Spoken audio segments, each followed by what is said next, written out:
Yo, bago ang lahat.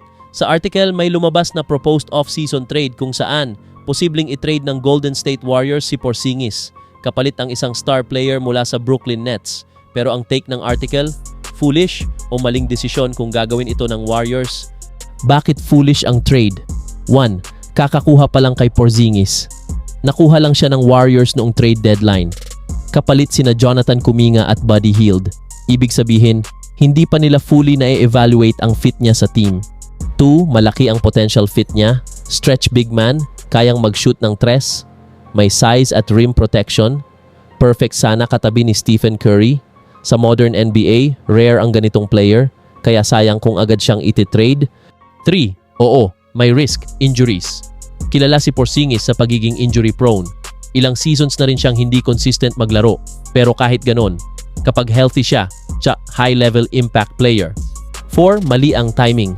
Warriors ay nasa transition phase.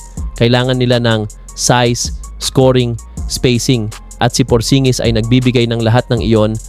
Ano ang risk kung i-trade siya? Kung ipagpapalit siya, mawawala ang inside presence, mawawala ang spacing, possible na mawala ng balance ang roster, at walang guarantee na mas better ang kapalit.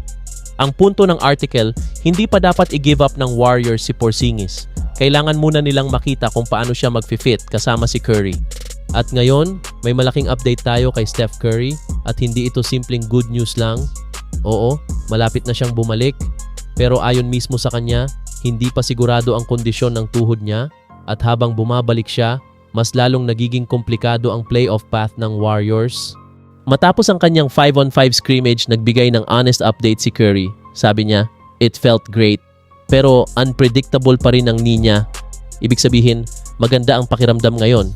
Pero walang guarantee na magiging okay ito sa actual games. Importante ito dahil ilang beses na raw nagkaroon ng setback sa recovery. At ang ganitong injury, runner's knee, ay pwedeng bumalik anytime. Nakapag full practice na si Curry, nakapag scrimmage na rin, big step. Pero ruled out pa rin siya sa ibang games. Earliest possible return, laban sa Houston Rockets, Sunday. Pero depende pa rin sa response ng tuhod niya after scrimmage. Habang wala si Curry, Warriors record 36-39, record without him 9-16. Ibig sabihin, malaking epekto talaga ang pagkawala niya. Pero kahit bumalik siya, hindi pa rin sure na babalik agad sa dominant form.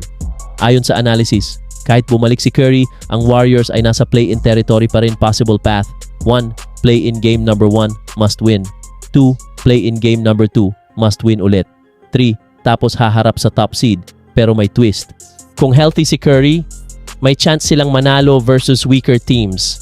Possible makalusot sa play-in, pero nightmare pa rin ang scenario. Back-to-back elimination games. Hindi 100% si Curry. Kulang sa depth ang team. Ito ang pinakadelikado. Kahit gusto bumalik ni Curry, pwedeng lumala ang injury, pwedeng ma-reset ang recovery, at pwedeng maapektuhan ang next season. Kaya may debate, bumalik ngayon para sa playoff push o magpahinga para sa long term? Sa tingin nyo ba, worth it bang bumalik si Curry kahit risky ang injury? Or dapat mag-focus na lang ang Warriors sa next season? Comment nyo sa baba, like, subscribe at follow para sa latest NBA updates. Peace out!